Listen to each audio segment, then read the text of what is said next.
Comrade लक्ष्य बंटे आवाज उठूक, इनकलाब जिंदाबाद, इनकलाब जिंदाबाद. We are in the Communist Party of India, Marxist.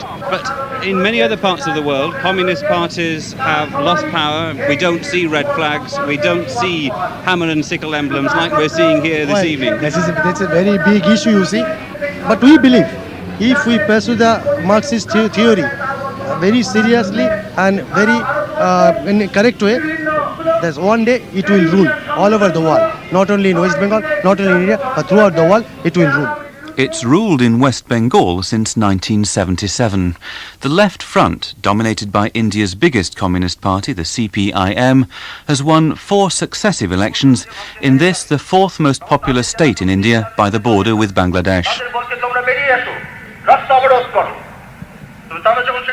Jyoti Basu, Chief Minister in Calcutta for the past 15 years, remains a committed communist in spite of the collapse of Soviet communism. There's no more socialism, communism in Eastern Europe and in the Soviet Union, the first socialist state. And the world communist movement has also had a setback because of that.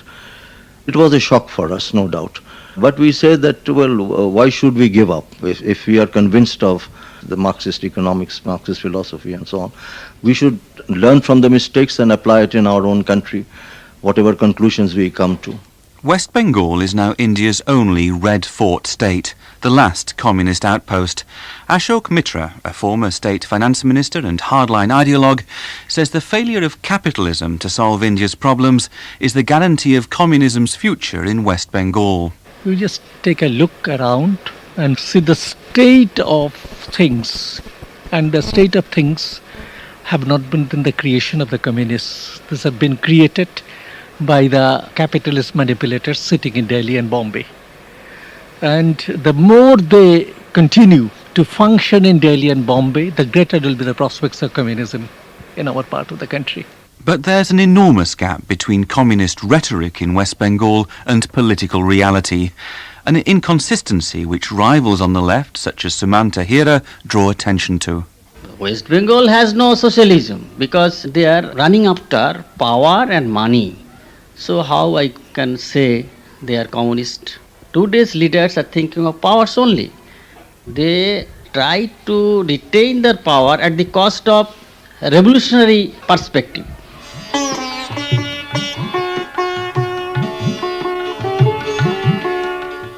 The elderly men who run West Bengal, converted to the cause before the Second World War, illustrate the diverse origins of Indian communism. Chief Minister Jyoti Basu, now a spry 78, mild-mannered but very much in charge and widely revered in West Bengal, is from the privileged elite. He was not involved in politics until he came to London to qualify as a barrister.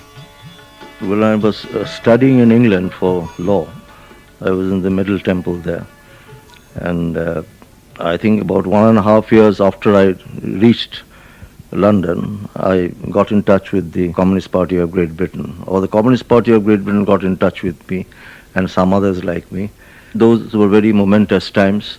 The Spanish Civil War was there. Then we also found that the CPGB, that was supporting our independent movement also in India, our freedom movement.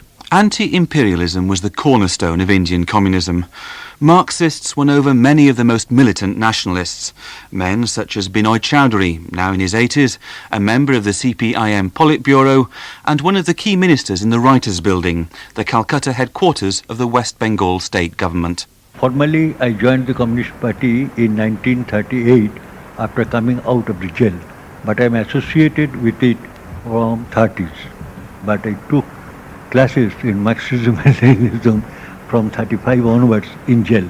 Another of that generation is Sailin Dasgupta, party secretary in West Bengal.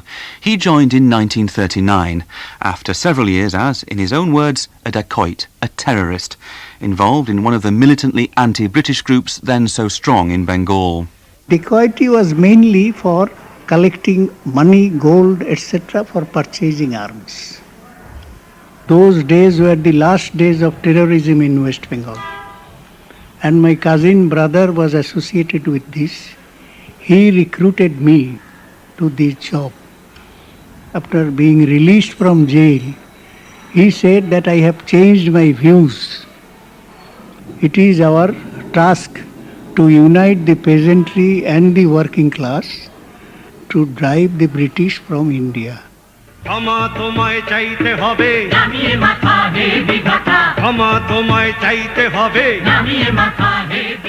nationalist struggle moulded the early communist movement, everything from its songs to its underground organisation. Since independence, Indian communism has been through many phases. In the late 40s, it supported peasant insurrection, only turning to electoral politics in the 50s. Then in the 60s, the Communist Party split. In both main power bases, Kerala and West Bengal, the more militant CPI-M predominated. But brief spells in power in Calcutta were marred by excessive labour militancy and chronic unrest in rural areas. Partho Chatterjee, Professor of Political Science in Calcutta, says when a communist-dominated coalition again swept to power in West Bengal in 1977, the party had learnt the lesson of past mistakes. In terms of its organisation, it's completely Bolshevik. But if you look at the kind of politics it's pursued over the last 20 years, it certainly has very, very little to do with the sorts of things communist parties were meant to do. And one of the more interesting things is how, in fact, the rhetoric of class struggle has completely disappeared. What is spoken of, there is the attempt by the Communist Party to project itself in defense of what are seen as regional interests as against sort of central all India kinds of interests. Bengalis are intensely proud. They resent the way their region was partitioned, the marginalisation of Bengali culture and language, the feeling of being on the fringes. When a prominent Calcutta communist spoke to me about our ultimate enemy, I didn't immediately grasp his meaning. Washington? Islamabad, perhaps? No, he meant the power brokers in Delhi. The CPI-M presents itself as a champion of Bengali sentiment. Amlan Datta, a Calcutta-based academic, says that's one reason for the party's success. It was in a position to express West Bengal's resentment against Delhi, to mobilize what you call the nationalist sentiment, the Bengali nationalist sentiment in its favor. And by its agrarian policy, its policy of redistribution of surplus land, however imperfectly implemented, it nonetheless succeeded in creating a base of support among the poorer sections of the rural population in West Bengal. The CPI-M in West Bengal, at least, has always been a peasant-oriented party, and that was reflected in the policy priorities when Jyoti Basu took over as Chief Minister. We concentrated in the countryside where 70% of our people live. We brought in land reforms. We distributed lands so that our agriculture improves. Then we have what we call the panchayats, the local government, which was not practically there in West Bengal. And this is one of the things we are very proud of. There's no comparison with other parts of India. Nobody has things which we have like that. Small farmers hold well over half the cultivated land in West Bengal, double the nationwide average. Sharecroppers have some security of tenure. The remarkable success of West Bengal communism is in large part due to its policy of land to the tillers. In Taherpur, 3 hours' drive north of Calcutta, a rural area where the CPI-M is well entrenched, support for the party, for most if not for all, seems to be more than simply habit. Can I ask you please which party you're a member of? আমি মার্ক্সবাদ CPI-M যাকে বলেন আপনারা. Why is it that the CPI-M won the Panchayat elections? What had they done for this village? ওনারা গরিবের এবং চাষী. This government has been working for and giving help and support to the poor, the peasants and the landless agricultural laborers. That is why they have been voted to power. What do you think is the main reason why people here support the CPM?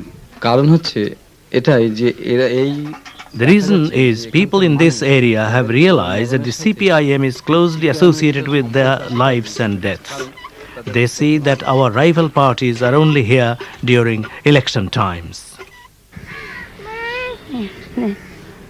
Why do you vote for the CPI-M? Because I like them, that's why. What has the CPI-M done for this village and for your family? I really don't know what they have done. What do you think would happen if you and your family voted for a party other than the CPI-M? সবাইকে দিলেই সমান আমার কাছে কেউ কি উন্নতি করে কিছুই না It doesn't matter to me who we vote for. None of them do anything for us. Bengali communists combine pragmatism over policies with unswerving rigour in ideology. The fundamentalist CPI-M denounced Gorbachev's glasnost in the Soviet Union as deviationist. It remains unshakably loyal to Leninism. At the call of Comrade Lenin, there arose the partisan. At the call of Comrade Lenin, there arose the partisan. I'm in the Secretariat room at the West Bengal headquarters of the Communist Party of India Marxist in Alimuddin Street in the centre of Calcutta. And on the wall above me are the portraits of Marx, Engels, Lenin and Stalin. And with me is Comrade Biman Bosch, who is regarded in West Bengal as the party's senior ideologist. Is there still any relevance for Leninist ideas in West Bengal today? Well, the ideology that preached by Comrade Lenin has got relevance to all the countries. We think that Marxism-Leninism is no dogma. We think that Marxism-Leninism is a scientific knowledge. So we are Socialism is the only the way for the mankind to live in this India. In Soviet Union, there may be some faults, but we believe that we shall overcome one day in India, and CPI-M party will be the one of the biggest party in all over in India. It is a particular wrong application of Marxism which is failed in Soviet Union. It is not the communism. Jyoti Basu is the most top leader at this moment in India, and also in the world he is a famous leader. CPM is the only way they walk in the right path in India, and CPM is the only party in India, those who think for the people. A huge communist youth rally in Calcutta, not far short of the 500,000 expected. Evidence of the party's pulling power and its organisational ability, even if the reading matter on sale was perhaps a little stale. What sort of things are you selling at this bookstore? We are selling all the Marxist literature and all the Marxist political books. When I look around, there's a lot of Lenin here, isn't there? Yes, we are selling a lot of Lenin. That's because Lenin has been destroyed in the East European countries and others. So you're keeping him alive in West Bengal? Always and forever. Which books by Marx and Lenin sell well? What is to be done by Lenin? What is to be done in Bengali is 16 rupees. In English, that would be about 30 pence. I think it's a very good sign that Lenin's What is to be done is being sold so well in Calcutta, among the youth particularly, because the structure of our party, the whole theory of a revolutionary party, is still basically for us a Leninist theory. We have adapted that to Indian conditions, but the basic principles of party organization is based on Lenin. Prakash Karat is one of the younger members of the CPI-M Politburo. Not only does he endorse Lenin's idea of the vanguard party, he assesses Stalin's impact as broadly positive. We have said that there are pluses and minuses, and on the balance, the total summing up, we have said there are more pluses. You'll find Stalin is admired because in the entire building of the Indian communist movement, it was the period of our growth and our militancy and our development is associated with Stalin's leadership. And you've also got things here by Stalin as well? Yes, we are always preferring Stalin as because he is the best leader of the East European countries, and he has continued the socialist program in his period. But he killed a lot of people. We don't believe. You don't believe he killed a lot of people? Yes, we don't believe. We, our party, don't believe like this. For such a hidebound party, the collapse of Soviet communism might be imagined a body blow. In fact, West Bengal's communists seem to have taken it in their stride. Perhaps because Marxism-Leninism has become more a badge, an identifying emblem, like the hammer and sickle which stares out from so many Calcutta wall paintings, than a guiding ideology. Chief Minister Jyoti Basu is well versed in dealing with questions about the Soviet collapse. Like me, many others is very seriously concerned as to what has happened there. This is a setback, but we are still optimistic because we believe that Marxism is correct, scientific. Earlier we used to think, I think wrongly, unscientific, that once a communist society is established, then there's no going back. There may be difficulties, there may be problems, complications, but there's no going back. But that was a wrong conception. And what has happened in the Soviet Union, from generation to generation, they took the people for granted. They did not ideologically mold them. The CPI-M was at best ambivalent about its attitude towards the attempted anti-Gorbachev coup 15 months ago. Though Ashok Mitra, for one, still close to the CPI-M, though no longer a party member, made no secret of his sympathies. One of the Calcutta editors telephoned me on the day of the coup. Could I write something for his newspaper? I wrote immediately, in full praise of the coup. Not that I knew too much about who the persons involved are in the coup, but my natural instinct was against the kind of maneuvers through which Mr. Gorbachev arranged for the liquidation of the Communist Party. I wish the coup had succeeded. I wish to see the restoration of socialism in the Soviet Union.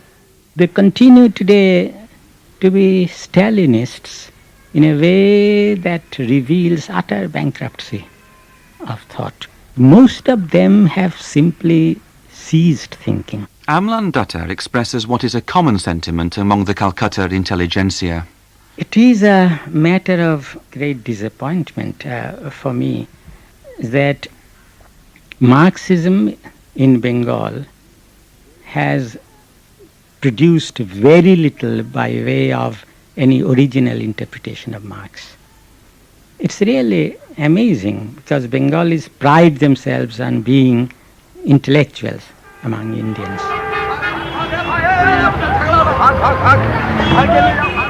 Lenin's statue still stands among the bustle and squalor of central Calcutta, overlooking free enterprise at its most exuberant, the spot where private bus operators ply for passengers.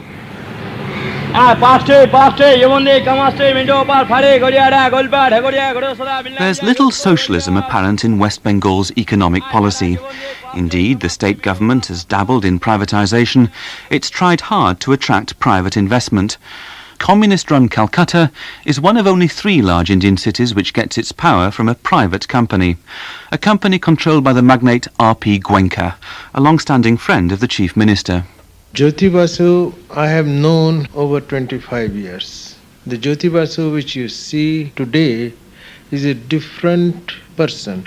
He is matured, he is practical, and he thinks always how his state can be healthier. So when you are talking to him, you don't get the impression that Jyoti Basu is communist or not a communist. You are talking with a leader who wants good of his state. Such plaudits do not impress some of Jyoti Basu's colleagues. Jatin Chakraborty was a close friend of the Chief Minister, a State Minister himself, and the leader of one of the coalition parties, until the two quarrelled bitterly. He claims himself to be a real communist, but he is hobnobbing with the biggest capitalists here. It is a myth that he is one of the best chief ministers. It is a damned myth. Similar complaints have been voiced within the CPI-M. Sumanta Hira led a small left-wing breakaway from the party earlier this year.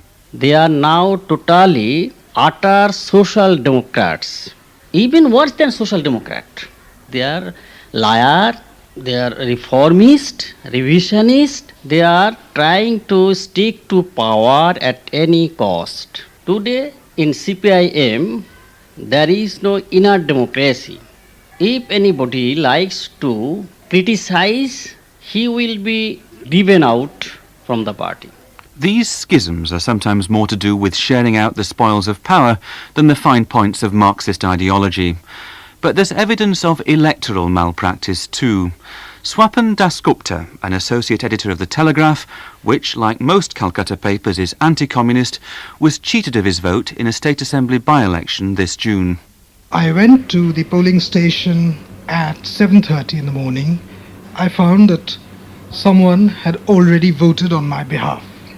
This was not an isolated act confined to 1 or 2 troublesome booths. It occurred throughout the constituency. It would definitely have the blessings of the top CPI-M leadership and seems to be indicative of the desperation of the CPI-M to win elections at any cost. The communists deny such charges, of course, but the chorus of complaints is getting louder.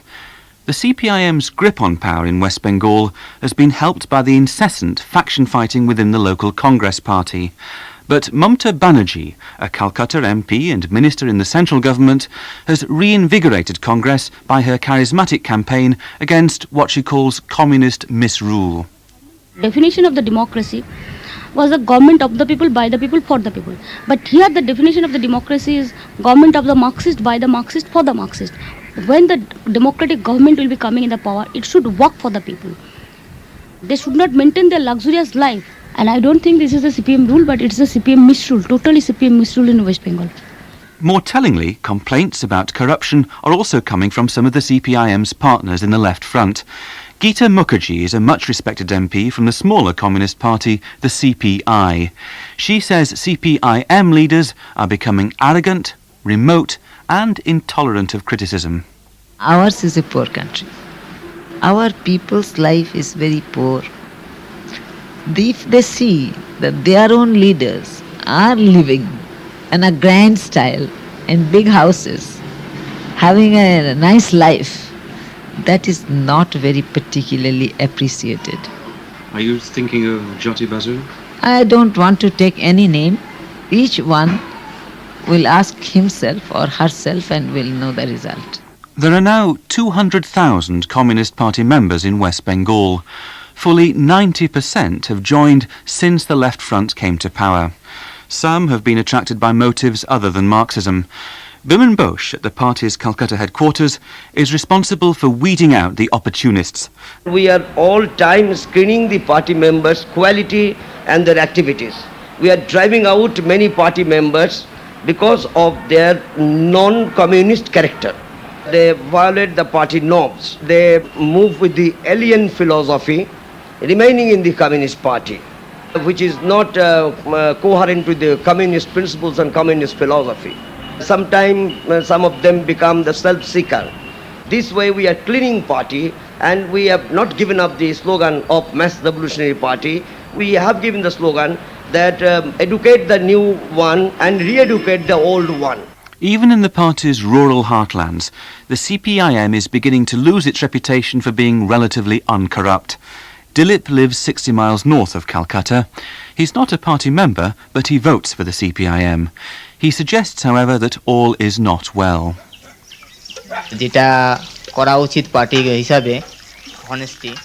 The course it should follow as a party is honesty. If it takes that course, then the people will surely support it.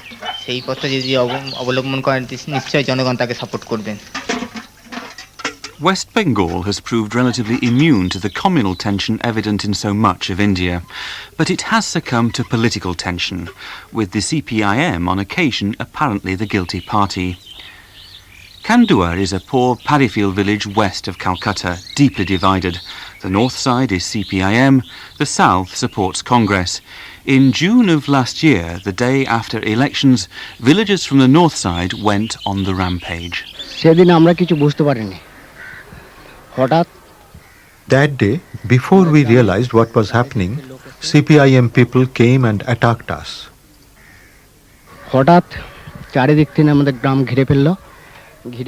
Suddenly, they surrounded our village.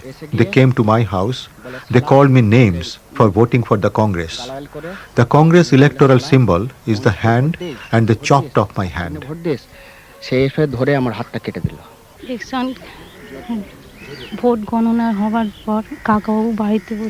After the votes were counted, my uncle was at home and having his tea. Suddenly, attackers came and hit him with an axe.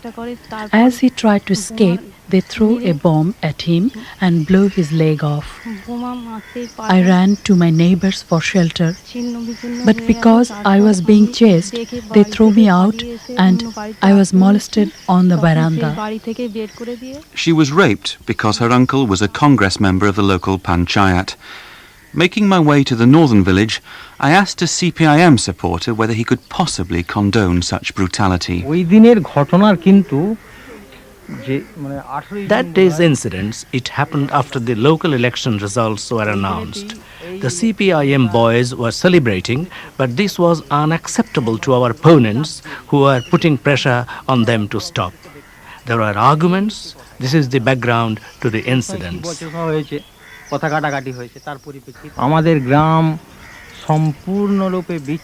village was cut off, neglected, and we were without education, without food. But since the left front came to power, people have been fired with enthusiasm. I think they have food in their bellies and clothes on their backs since the left front came to power.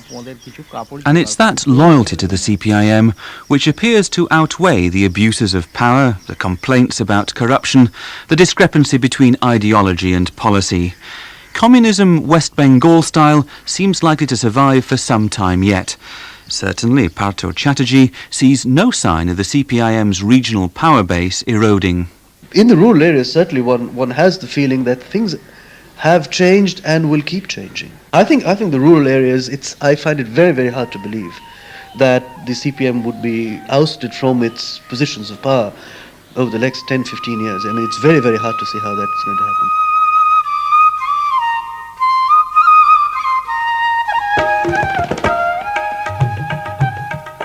How many communists, real communists, are there left in West Bengal?